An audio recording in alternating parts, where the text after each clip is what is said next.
नमस्कार मित्रों। आज जो कहानी मैं आपको सुनाने जा रही हूँ वो सिर्फ एक कहानी नहीं है। ये एक ऐसी सच्चाई है जिसे सुनकर आपका दिल भी कांप उठेगा। क्या होता है जब एक आदमी अपनी ही दुनिया, अपने ही परिवार को छोड़कर किसी और के पीछे चला जाता है? आज की ये कहानी एक पत्नी के दर्द की कहानी है, एक माँ के टूटे हुए दिल की कहानी है। मैं सीता एक छोटे से गांव में अपने पति और 2 बच्चों के साथ रहती थी। हमारे पास ज़्यादा पैसा नहीं था, लेकिन जो था उसमें हम खुश थे। मेरे पति रमेश बहुत मेहनती थे और मैं बस उनके और अपने बच्चों के लिए जीती थी। सुबह की चाय से लेकर रात के खाने तक हमारी ज़िंदगी छोटी छोटी खुशियों से भरी हुई थी। लेकिन एक दिन सब कुछ बदलने लगा।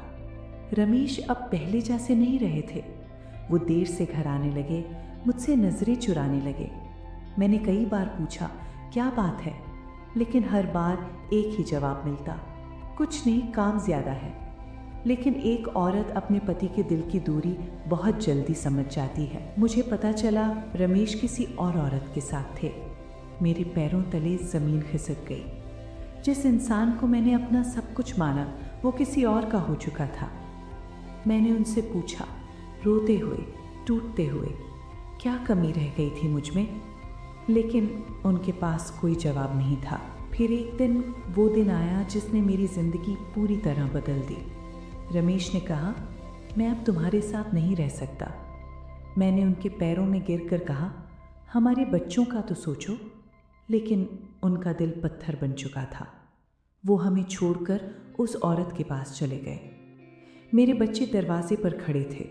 उनकी आंखों में एक ही सवाल था, माँ, पापा हमें छोड़कर क्यों चले गए? मेरे पास कोई जवाब नहीं था, बस आंखों से आंसू बह रहे थे और दिल अंदर ही अंदर मर रहा था। उसके बाद जिंदगी बहुत मुश्किल हो गई, न पैसा न सहारा। लेकिन मैंने हार नहीं मानी। अपने बच्चों के लिए मैंने हर दर्द सहा, हर मुश्किल का सामना किया। उधर रमेश, जिस औरत के लिए उन्होंने सब कुछ छोड़ा था, वही औरत उन्हें छोड़कर चली गई। अब वो अकेले थे। तब उन्हें एहसास हुआ कि उन्होंने क्या खो दिया। एक दिन वो वापस आए, मेरे सामने खड़े होकर बोले, मुझे माफ़ कर दो। लेकिन उस दिन मेरे अंदर की वो पत्नी मर चुकी थी। मैंने सिर्फ इतना कहा, जिसे तुमने छोड़ा था वो आज खुद को संभाल चुकी है।